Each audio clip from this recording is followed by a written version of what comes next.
Good morning. Welcome to the Kessler Morning Update. I hope that you're doing well this morning. I have a little story to tell you and then a biblical example that will go along with that can maybe help spur us on to a closer relationship with the Lord. Years ago, when it was just my father and I, we went to a place in Georgia called Logs Landing. It's outside of Rincon, Georgia. Rincon, Georgia, of course, is not too far from Savannah, Georgia. In this really cool location, there's a sandy area, and the creek was, of course, the old tea-colored dark creek. It was cold, and it was a fun place to go at that time. And my dad and I decided to have a picnic. I guess I was around 8 or 9 years old. So we went there with our peanut butter and jelly sandwiches and went out, embarked on this great picnic area. And then as we were eating, Dad said, let's try something. And so we went out to the deeper part, and I was a little bit nervous, of course. And but my dad held me firm, and we got deeper and deeper, and I got more concerned and more concerned. Next thing I know, my daddy just dropped me, and I just went straight to the bottom.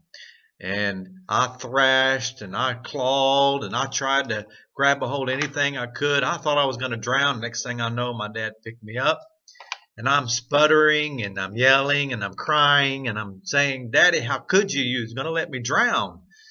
And Daddy said something, smiling. He said, why are you crying out so? I mean, I'm right here. I'm not going to let you drown.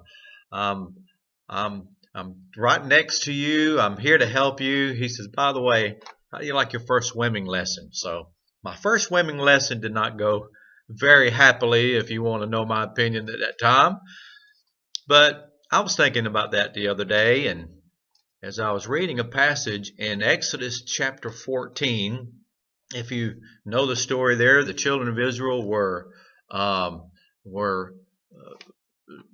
given freedom by God through the 10 plagues that were given to Pharaoh, and they were in bondage all those years, and now they have been free, freedom at last, and now they find themselves at the Red Sea, and they see across the way, and they see the soldiers coming, Pharaoh's army bearing down upon them, and they turned and whined and complained to Moses, and they said, it would have been better if we had stayed there in bondage, and you brought us out here to die. How could you do this? How could you just bring us out here to die? How could you not care?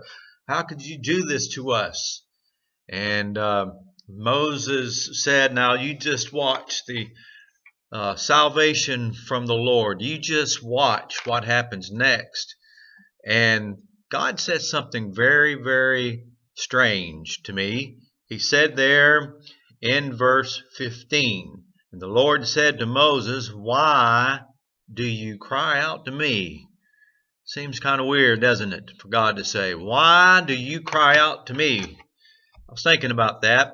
Here these people were terrified, afraid. They didn't know what God had planned. They didn't know what to expect next. All they could see is death, and all they could see is something far worse that was ahead of them.